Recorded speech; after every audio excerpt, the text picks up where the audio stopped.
Kita sudah kembali terhubung dengan kuasa hukum pelapor, Mbak Melisa Anggrani. Mbak Melisa, bisa mendengar suara saya? Ya, bisa. Ya, Mbak Melisa, jadi apa sebenarnya yang terjadi pada tanggal 1 Agustus lalu dari keterangan klien Anda? Iya, jadi tanggal 1 yang semestinya itu adalah agenda fitting, bahkan sampai detik terakhir itu mereka tahunya mereka akan fitting. Ternyata tiba-tiba begitu sampai di ballroom yang ternyata dibuatlah sekat-sekat seolah-olah itu adalah bilik. Mereka pikir itu hanya untuk ganti baju kostum, di mana tidak perlu dibuka kan baju baju sampai baju dalam begitu. Nah, ternyata dilakukan body checking. Sekarang kita body checking, silakan dilepas bajunya. Kira-kira seperti itu dan mereka cukup terkejut karena di dalam ruangan yang cukup kecil, ada banyak orang di sana, ada juga yang berlawanan jenis, dan itu membuat anak-anak ini memperlihatkan ketidaknyamanan. Tetapi lagi-lagi disampaikan oleh si petugas yang ada di sana bahwa ini mereka harus embrace yourself, jangan malu, kalian harus bangga, dan disampaikan bahwa kalau di kancah internasional nanti akan lebih dari ini, bahkan harus bugil di hadapan banyak orang. Dan ini dilakukan 2 hari menjelang grand final. Kira-kira banyak sekali pergolakan batin yang terjadi di pikiran dan di hati para kontestan ini, sehingga mau tidak mau terus berjalan itu body checking.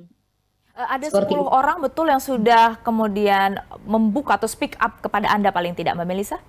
Ya, lebih kurang 10 orang, Mhm. tetapi yang kemarin ikut bersama saya untuk pelaporan di Polda itu baru satu, lalu pas saat preskon juga ada 2 orang lagi yang ikut bersuara. Sampai detik ini sudah banyak sekali yang ingin juga akhirnya mau speak up.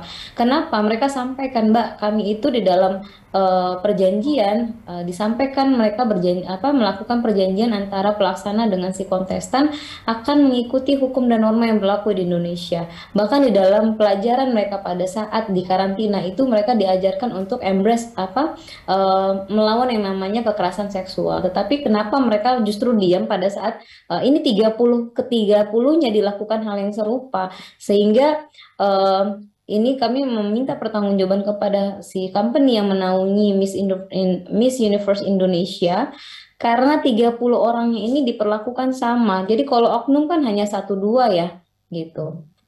Semua finalis dari Miss Universe Indonesia ini, menurut keterangan dari klien-klien Anda, ini semuanya diperlakukan seperti itu? Ya, tapi ada yang difoto, ada yang tidak difoto. Ya, tidak ada SOP-nya lah dalam menjalani body checking ini. Tapi dugaan Tetapi pelecehan ini berarti terhadap 30 orang berarti ya, Mbak Melisa? ya, bahwa semua finalis 30 orang ini dilakukan body checking, itu dilakukan semuanya sama, begitu. Oke, ini berarti yang dilaporkan adalah panitia dari Miss Universe Indonesia atau IO-nya atau siapa sebenarnya tertulis dalam laporan klien Anda? Iya, tentu orang yang berada pada saat melakukan body checking itu COO-nya Miss Universe atau PT Capella, lalu direkturnya, lalu yang satunya lagi mungkin nanti dalam proses pengembangan kita akan tahu siapa ya, karena kita tidak mau ini menjadi pembahasan di sini gitu ya. Nanti kita akan pastikan ketika sudah masuk ke proses hukum yang lebih jauh, semua orang yang bertanggung jawab dalam terjadinya proses body checking kepada keseluruhan finalis ini harus bertanggung jawab secara pidana. Begitu. Berarti korbannya semua bukan hanya yang ada di Jakarta, begitu ya Mbak Melisa?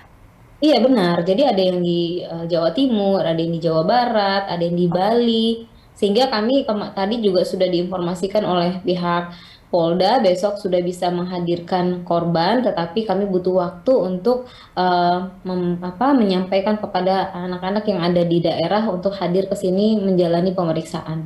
Anda mengatakan bahwa kita tidak bisa melihat apa yang dilakukan foto atau rekaman tersebut. Lantas bukti-bukti apa, bukti-bukti fisik apa yang dimiliki untuk bisa memperkuat tudingan ini? Jadi ketika masalah ini kisru, mereka sempat membuatkan statement di dalam sebuah video di mana memang dilakukanlah proses body checking ini. Tetapi dalam hal ini mereka tentu beralasan untuk ini demi itu, bahwa sudah ada concern, dan mereka sempat juga menunjukkan ini ya, fotonya dihapus ya, dihapus ya. Nah, dalam video itu kami coba melihat lebih detail, oh ternyata fotonya seperti ini, luar biasa kejinya gitu ya. Ini anak-anak membayangkan mereka berganti baju di hadapan saling. Jadi dalam satu body checking tidak hanya satu orang, satu orang, ternyata ada yang 2 sekaligus, ada yang 3 sekaligus gitu.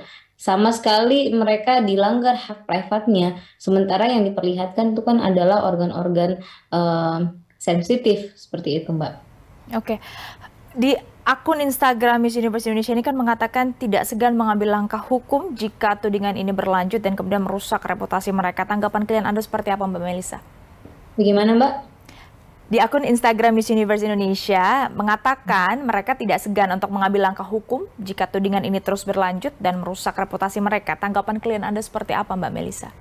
Kami ini melakukan tudingan bukan tidak berdasar. Kami sudah mendengarkan keterangan dari yang mengalami. Kami sudah melihat video bahwa mereka sudah mengakui perbuatan adanya body checking dengan membuka busana anak-anak ini. Dan kemudian kami sudah melakukan langkah hukum yang jelas ya, bukan hanya di media sosial. Kami membuat langkah hukum pro justisia dengan dua alat bukti utama, dan kami serahkan, kami sampaikan ini dugaan adanya pelecehan seksual dengan melanggar delik di dalam Undang-Undang Tindak Pidana Kekerasan Seksual.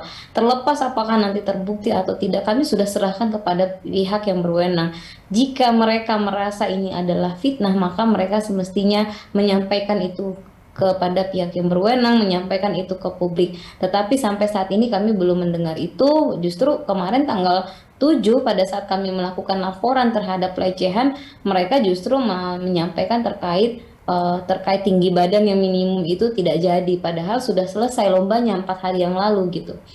Jadi kami juga terbuka, semua orang punya hak hukum, silahkan kalau dia merasa akan membuktikan, tetapi kami tidak ada dalam rangka ingin menyebarkan pencemaran nama baik, tetapi korban-korban ini justru dalam rangka mencari keadilan, dalam rangka menegakkan apa yang mereka anggap dilanggar oleh sebuah organisasi yang semestinya menaikkan value wanita-wanita di Indonesia, bukan sebaliknya. Baik, kita kawal bersama proses hukumnya. Terima kasih banyak kuasa hukum pelapor Mbak Melisa Anggrani sudah bergabung bersama Berita Satu Utama.